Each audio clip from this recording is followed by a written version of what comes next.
Hey YouTube, it's Dave here. Welcome to my next video. Today the topic is going to be one of the biggest barriers I think that most people have in their lives to experiencing a measure of inner peace and inner stillness in their life. And that is the pain-pleasure dynamic, specifically grasping for pleasure and avoidance of pain. So this is a very, very root, primal imprint that's in our psyche, and it is left over from days that we were very, very primitive, but it still continues on today. And if you can recognize this pattern and know when it's controlling you and learn to overcome it, then it can go a long, long ways to helping you achieve some inner peace, some inner balance, and improve your overall quality of life. So the main point here is that every emotion has a polar opposite. And whenever you are grasping for something very pleasurable and really, really trying hard without being able to let go of grasping for something that's very, very pleasurable in your life, you automatically, by default, invite the opposing or opposite emotion into your life as well through that experience. This happens all the time. The mechanism is absolute and it's unerring, and it may not happen in the immediate, but it can build up over time and it will come back eventually. So the pendulum always does swing the other way. So the more you are grasping for pleasurable experiences, the more the pendulum at some point is going to swing the other way and cause a lot of pain and suffering in your life. So I cannot stress this point enough, that those high intense emotions come in pairs with an equal and opposite emotion. And they come together, and that's the way it works. So these emotions, they come in pairs, the pendulum swings the other way, and this is the mechanism of having that pendulum swing in the opposite direction of how you develop conscious awareness of the cause and effect for your actions and behaviors. And so this mechanism is necessary. This is the mechanism by how you grow consciously and grow your awareness and grow to become a more loving and compassionate person, is that polarity of emotion. So without this mechanism, there would be no conscious growth and evolution. So it's essential, but you have to just know the higher you're trying to strive or achieve blissful states through money, through sex, through power, through shopping, through drugs, or spiritual experiences, you just have to remember the higher you're going to go, the higher you're trying to achieve, the harder you will fall. And if this is a behavior, which is in a lot of people today, it is representative of a very dense vibration that is being held in your consciousness and in your body.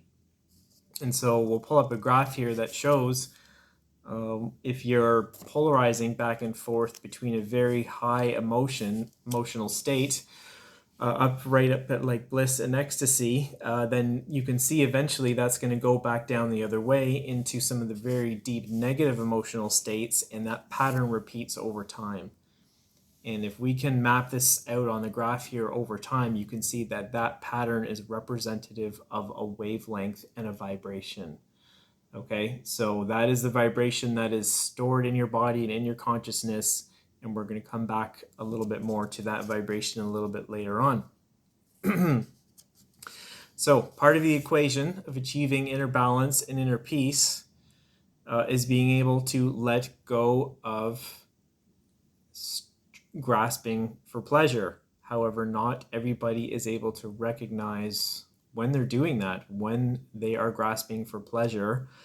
And so to bring awareness to this behavior, there's a very simple question that you can ask yourself when you are about to do something. This experience may seem pleasurable to me in the short term, but is it good or bad for me in the long run?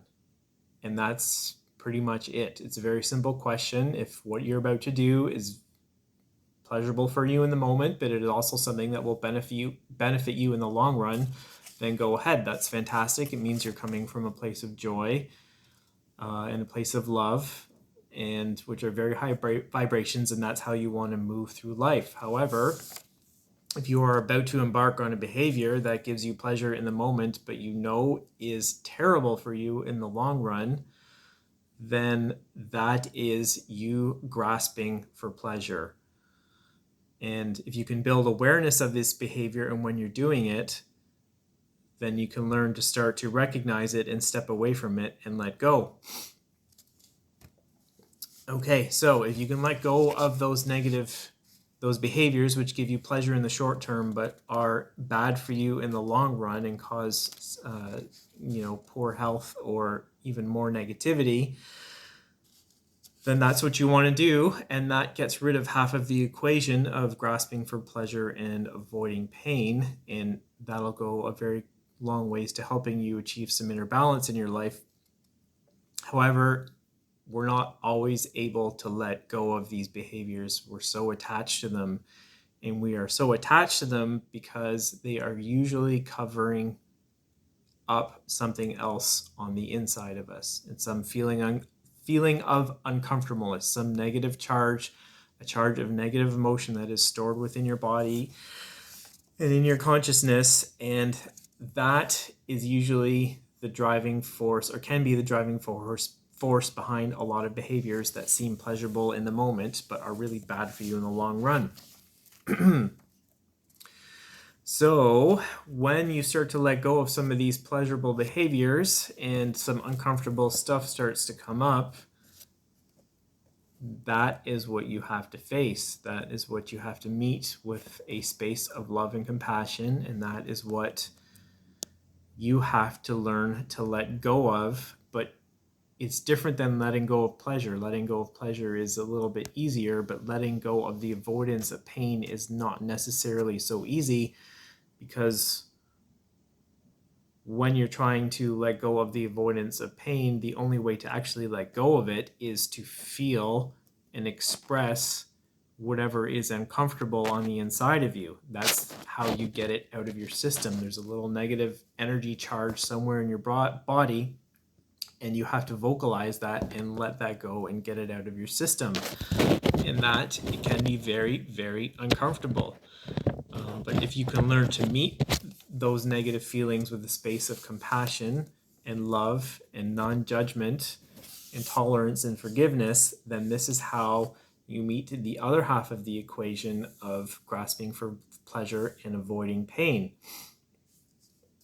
So if you can start to do that and build awareness of your behaviors over time, of when you're avoiding pain, and take a step to move into those experiences, then that is how you change the dynamic, that root program, that primitive program in your psyche and in your mind that is keeping you from achieving some measure of balance and inner peace in your life. However, it's the same with avoiding pain as it is for grasping for pleasure. Not everybody is aware of when they are doing that, and so it's the same sort of question that you ask yourself on the other half of the equation, is that when you look at an experience that you're about to go into, to bring awareness to yourself of your motivations for this experience is, will this experience that is uncomfortable for me in the present moment be beneficial or detrimental to me in the long run? And so if it's uncomfortable now, but you know it's going to be detrimental to you in the long run, and then yeah, of course, don't do it. But if it's uncomfortable for you now, but it's going to bring you a benefit, like maybe you're nervous about asking your boss for a raise or something like that, then you know that is uncomfortableness and fear that you need to move into as opposed to avoiding. And so through the repeated application of letting go of the pleasurable experiences that are detrimental to you in the long run, and facing and embracing the uncomfortable experiences that would be beneficial to you in the long run, you are starting to master the equation of grasping for pleasure and avoiding pain. When you do this, apply it over time, The pendulum does not swing so far from one side to the other. It just stays a little bit more in the middle, which is where we want to be.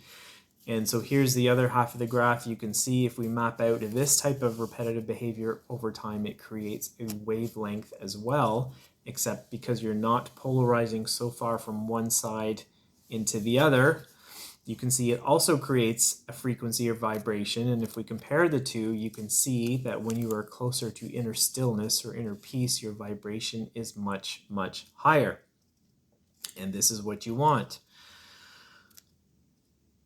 So if you become aware over time of what this inner stillness and inner peace feels like, you're able to hold that going into more and more situations. You become the eye of the storm. Seems like the world going around you is in complete chaos and totally messed up, which unfortunately it is, but you're able to hold your inner peace, your inner stillness, and not let it shake you so much and not get caught up in the drama.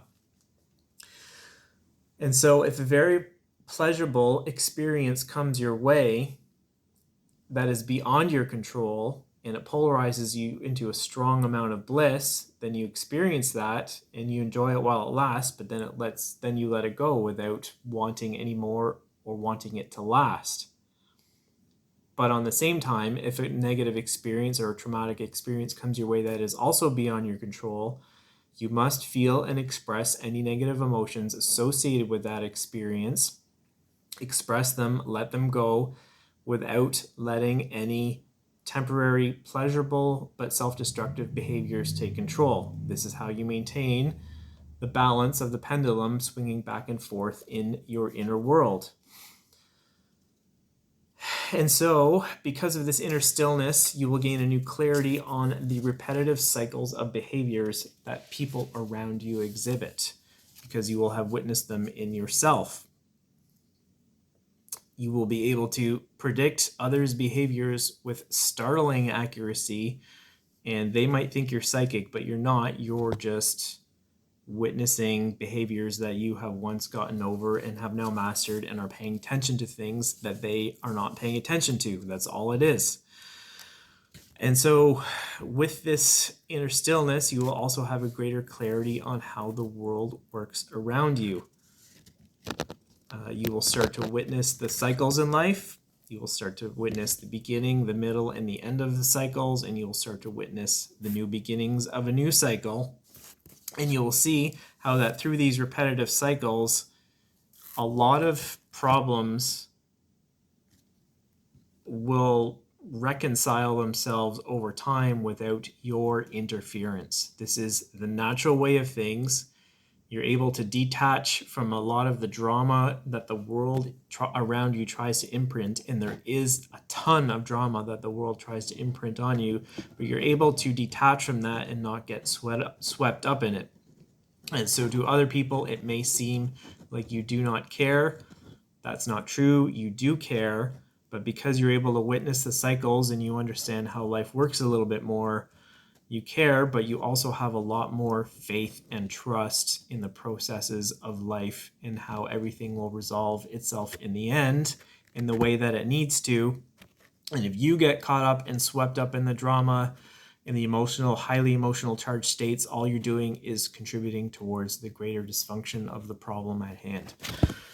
So, grasping for pleasure and avoiding pain. One of the biggest barriers to achieving a level of inner peace and stillness and tranquility in your life. So please build awareness of this pattern and learn to take steps to overcome it over time. And this will, like I said, be fantastic in helping you developing some inner peace in your life. So thank you very much for watching. If you have any questions or comments, please post below, and much love to everyone. Thank you.